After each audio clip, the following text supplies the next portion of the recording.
중국의 채권 시장이 열린 지 이제 약 한 달 정도가 됐습니다. 중국의 주식 시장이 열린 것을 우리는 후강퉁 혹은 선강퉁이라고 불렀는데요. 중국의 채권 시장이 열린 것을 채권퉁이라고 부릅니다. 자, 그러면 이 채권퉁이라는 것이 우리에게는 어떤 의미를 갖고 있을까요? 살펴보도록 하겠습니다. 자, 먼저 채권퉁의 개념부터 잡고 가겠습니다. 우리가 홍콩을 통해서 중국의 주식을 사고 팔 수 있는, 중국의 주식을 투자할 수 있는 것을 후강퉁, 선강퉁이라고 불렀던 것처럼 홍콩을 통해서 중국 채권을 사고 팔고 투자를 할 수 있는 것을 채권퉁이라고 부르게 됩니다.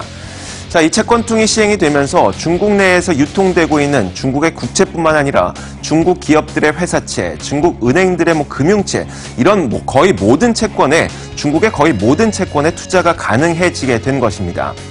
그렇다면 채권퉁이 시행되기 전에는 중국의 채권에 우리가 투자를 할 수 없었을까요? 아예 투자가 불가능했던 것은 아닙니다. 채권퉁이 시행되기 전에는 중국 금융당국에서 요구하는 아주 높은 기준의 자격 기준을 허가받은 소수의 기관들만이 채권 투자가 가능했습니다. 일종의 허가제였던 것이죠. 하지만 이제 채권퉁이 시행되면서 조금 바뀌었습니다.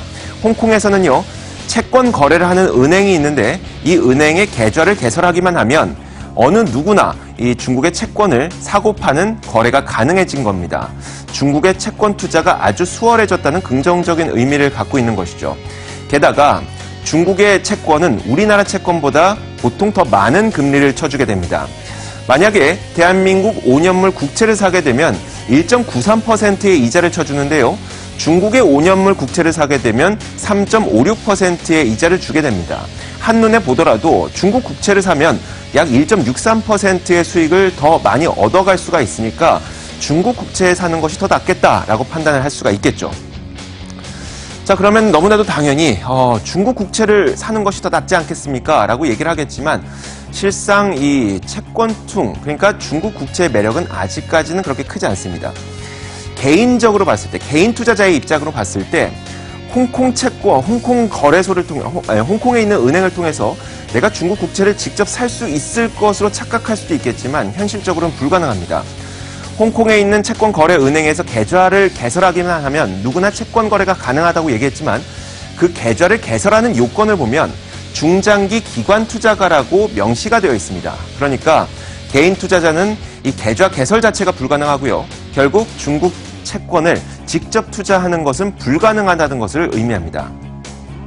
그렇다고 하더라도 이제 채권퉁이 시행되면서 중국의 채권을 이제 국내의 증권사나 아니면 기관 투자가들이 자신들의 금융상품에 포함시킬 것이니까 우리 개인 투자자들은 간접적으로 투자하는 효과를 느낄 수 있지 않겠습니까? 라고 질문할 수도 있습니다.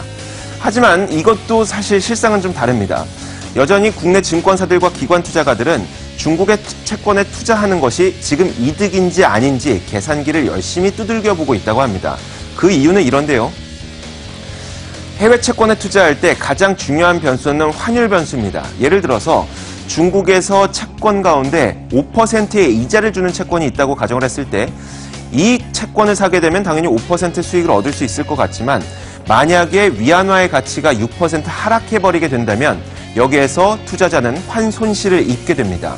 그래서 이 환손실을 피하기 위해서 환손실을 피할 수 있는 방법 환헤지라는 것을 하게 되는데요. 환헤지를 할 때에도 비용이 들게 됩니다. 그 비용을 계산해 보니까 약 2.46%가 된다는 것이죠. 우리가 조금 전에 봤던 국채를 다시 한번 비교를 해보도록 하겠습니다. 대한민국 5년물 국채를 샀을 때는 약 1.93%의 이자를 쳐준다고 했습니다.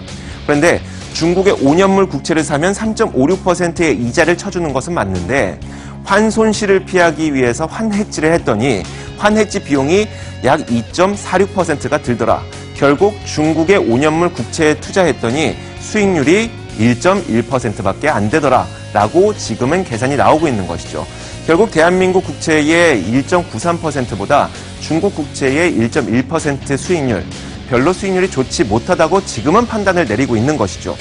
그렇다면 채권퉁이 과연 우리에게는 무슨 의미가 있는 것이냐? 먼저 중국의 입장에서는 자금 조달할 필요성이 지금 상당히 많습니다. 그래서 자금 조달의 이유로 채권퉁을 시행했던 측면이 분명히 있고요. 투자자 입장에서는 세계에서 세 번째로 큰 채권 시장이 열렸기 때문에 지금 당장은 아니더라도 투자 상품을 다양화할 수 있다는 측면이 분명히 존재합니다. 자, 그리고 지금 중국의 금융시장이 아직까지는 발전 단계에 있지만 더욱더 발전이 되고 그리고 이 금융시장이 안정되면서 아까 수익률을 깎아먹었던 환해지 비용이 낮아지게 된다면 그때부터는 투자의 매력이 부각될 것으로 전망이 되고 있습니다. 그러니까 지금은 그냥 채권통이 시행됐구나, 중국의 채권 시장이 열렸고 나중에 중국의 채권이 더욱 매력적으로 부각될 수 있겠구나 정도까지만 우리 시청자분들께서는 알고 계시면 될 것 같습니다. 시장을 읽는 남자입니다.